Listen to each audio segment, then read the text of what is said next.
الحمد لله والله تمام. بصي انا عندي اخويا منفصل. تمام.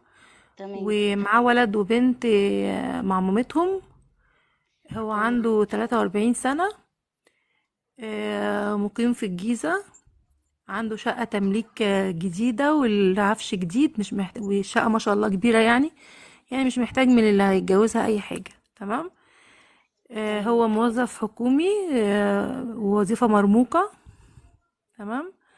تمام. وجامعي. هو فين في الجيزة قاعد؟ في الهرم. تمام، بس انا لو يعني لو النصيب جاب انا مش هخلف.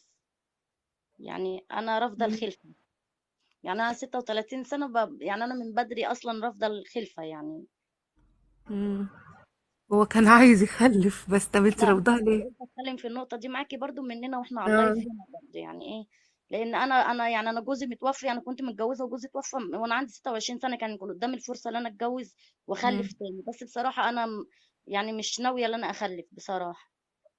طب انا ممكن اعرف، يعني اعرف مواصفاتك ايه عشان اتكلم برضو معاه واعملك، هعملك فولو واقولك الرد. اسأليني انت عايزة تسألي عن ايه وانا يعني اتكلم معاكي. شكلك، طولك، وزنك، لا الحاجات انا ما دي. شاء الله جميله وما شاء الله، يعني انا محدش هيشكر في نفسه، بس الحمد لله انا اكيد. يعني مقبوله مم. وبيضه وشعر طويل، والوزن حوالي 168 الطول، مم. والوزن حوالي 80 82 كده.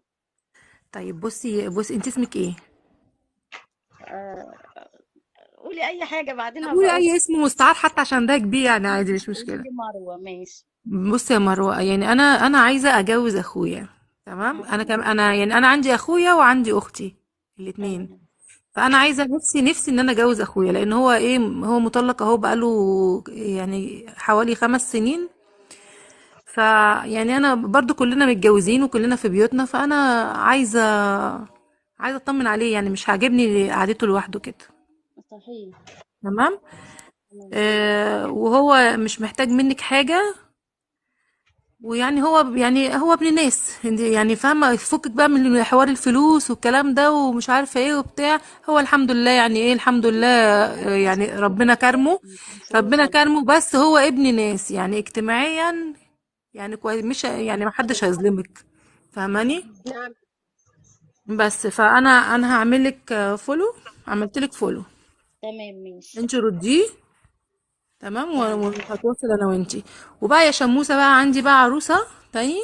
اوكي. اتفضلي قولي. قولي. بنوته. بنوته عندها 23 سنه. ما زي شاء الله. القمر زي القمر. قمر بجد يعني. تمام. طولها